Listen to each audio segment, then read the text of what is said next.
እንግዲህ ሩታና ኤፍሬም ይሄ ፎቶ የኛ አይደለም፣ መረጃው የኛ አይደለም፣ እኛ አናምንም ብለው እንግዲህ በጣም ተከራክረዋሉ ማለት ነው። ፎቶ አምነው ቢቀበሉም እንግዲህ ቦይሱን አምነው አልተቀበሉም። ሩታ ጭራሽም አላመነችም ነበር። ፎቶን ራሱ ስታየው በጭራሽ ልታምን አልቻለችም ነበረ። ኤፍሬም ነው ትንሽ ፎቶውን አምኖ የተቀበለው እንጂ ጭራሽ ሩታ ልታምን አልነበረም። እንዳየናት ከሆነ እንግዲህ ይህንን መረጃ ካሳየ ነው አምኖ ይቀበላል። ይህንን ጥያቄ ውስጥ ያስገባናል ብለው ኤርሜላና አቤላ አላሰቡም ነበረ። ምክንያቱም ይህንን ካስረዳ ነው ይህንን ከሰጣ ነው እሱ ይህንን ቦይስ ከሰማው በቂው ነው ብለው አስቦ ነበር። እነሱ ባላሰቡበት መንገድ ደግሞ እሱም ይህንን ነገር ማሳየት አለብኝ፣ ነገሩ መጥራት አለበት ብሎ እንግዲህ አብርሽም እስከ ጥግ ድረስ እየተጋፈጣቸው ነው። እሺ ወይ ዘኑስ አምነው ተቀበሉ ወይስ አልተቀበሉም? የነ ኤርሜላው መረጃ ውድቀት ይሆናል አይሆንም? በየትኛው ወሰነ የሚለውን አብርሽ በየትኛው ወሰነ የሚለውን እስከ ቪዲዮ ፍጻሜ ድረስ አብራችሁን ከቆያችሁ ትሰማላችሁ ማለት ነው። ላይክ፣ ሼር፣ ሰብስክራይብ እንድታደርጉ በአክብሮት በትህትና ይጠይቃለሁ። አሰላሙ አለይኩም ወራህመቱላሂ ወበረካቱ። ዲና የተከበራችሁ ውድ የራህማ ቤተሰቦች እንዴት ናችሁ? እንዲሁም ክርስቲያን ወገኖች ሰላም ብያለሁ። ሰላማችሁ ብዝዝት ትርፍርፍ በልልኝ። እንግዲህ ያው ቪዲዮ እንደተለመደው በቪዲዮ መጥቻለሁ። ሩታና ኤፍሬምን እና አብርሽን ማን ነው አቤላንና ሄርሜላን ዛሬ አብርሽ አገናኝቷቸዋል። አገናኝቷቸውም ደግሞ ያው ምንም እነ ሩታ ምንም እጅ ሊሰጠው አልቻሉም፣ አላመኑም፣ ቦይሱን አላመኑም። ኤፍሬም ግን ያው ፎቶ የኛ ነው ብለዋል፣ አምነዋል። ይህንን ፎቶ ቀርጸው አቀነባብረው ድምጻችን ቦይስ ቢያገናኙስ ኮንታክት አድርገው ቢሆንስ? እኛ ግን ይህንን ነገር በፍጹም አናምንም፣ ይህንን ነገር አምነን አንቀበልም ብለዋለው ማለት ነው። ከዛ ኤርሜላ ቀበላ አድርጋ እንግዲህ ኤፍሬምን ለወንድምክ በጣም ጨካኛውን ከሰው ነክ ወንድሜ ነክ ምናምን ሲለው አንተ ለወንድም ኮኮ በጣም ጨካኛውን ከሰው ነክ ወንድምህን በዚህ ልክ አልነበረም። አንተ ብቻ ለሱ ከሱ ጎን መቆም ነበረብክ እንጂ እሱን እንደዚህ እንዲታመም ማድረግ አልነበረብህም። አንተም እየተባበርከ ነበረ። በማግስቱ ሊታመም አንተ ማታውን መተክ ማን ነው አብርሃምን እንግዲህ መድኃኒቱን ሰጥተነዋል፣ ከአሁን በኋላ ወደ አንቺ ቤት መምጣት አይችልም ብለክ ነግረኸኛል፣ ቪዲዮ ላይም ነግረኸኛል። ያ መድኃኒትስ ምንድን ነው? ምን አድርገው ነው? ከዛን ቀን በኋላ ልክ አይደለም ቦይሱም ላይ እንዳላችሁትም ተሳክቶልናል ብላችሁ ሲታሩ ነበረ። ይሄ ነገር ወዴት እያመራ ነው እያለች ያለችው እሷ ደግሞ ያን ነገር ደግሞ አሁን ጠንጥና ስለምጥታለች። መድኃኒቱን ሰጥተነዋል ካሁን በኋላ ወደ አንቺ ጋር አይመለስም ብልሃኝ የነበረው እሱ ምንድን ነው? ያንን ጥያቄ እንድትመልሰኝልኝ ይፈልጋለሁ ስትለው እንግዲህ ብዙ ወጣ ሰጣ ገባ እየገቡ ነው። እንግዲህ ብዙ ሰጣ ገባ ውስጥ ገብተዋሉ። ኤፍሬም ደግሞ ጭራሽ ሄርሜላ ስትናገረው ደግሞ ሞቅ ያለው ነው ማለት ነው። በጣም ነው እየተናደደ ያለው። አሁን ስለምንም ነገር እንድትናገረኝ እኔ አልፈቅድላትም። ምክንያቱም ዛሬ የምናወራው ስለ ፎቶና ስለ ፋይሉ ስለ ቦይሱ ስለሆነ ሰው ሌላ ነገር መጨመር የለባትም ብሎ በጣም እየተናደደባት ነው። እንግዲያውስ ያው ካቤላም ጋር ያው ለአብርሽ ስል ለአንቴ ስል ነው እርቅ ያወረድኩት ኤርሜላ ሩታንና ኤፍሬምን ይቅርታ የጠየኳቸው እንግዲህ ለአንቴ ስል ነው። አንቴን ለማዳን ሳራ የማድርገው ጥረት ነበረ። እሱ ዛሬ ተሳክቶልን ይህንን ፋይል ይዘን መተናል ብለው ነበር። እነሱ እንዳስቡት በቀላሉ ነገር አብርሃም ይቀበላቸው ነበር። ይህንን ፋይል ካሳየ ነው፣ ይህን ቦይስ ከሰማ ፎቶንም ካሳየ ነው እንግዲህ አምኖ ይቀበላል፣ በአንዴ ይቀበለኛል ብላ ነበር። እንግዲህ ያው ኤርሜላም ስታስብ የነበረው ነገሩ ግን እንዳሰበችው ሳይሆን እንዳላሰበችው ነው ነው። እንግዲህ አሁን ደግሞ እነ ኤርሜላም ይመጣሉ። እነሱ ከመምጣታቸው በፊት ሩታና ኤፍሬም ቀደም ብለው መጥተዋሉ።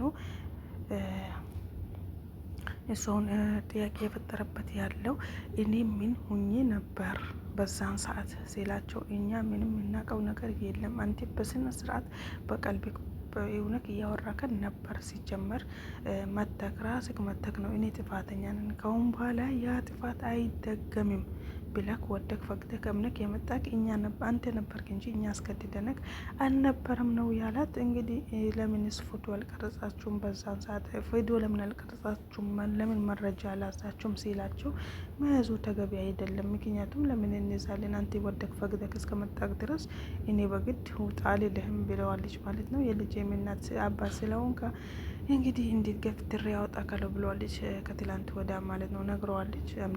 አምነ ከመጣበትን ነገር በእርግጥ አሁንም ቢሆን አላስወጣም ብለዋለች። አሁን ግን ሩታም በጣም በተቅለሰለሰ ሁኔታ ነው እያወረችው ያለችው። እንደ በፊቱ አይደለም። በፊት በጣም አግሬሲቭ የሆና ነበር ስታወራ የነበረው።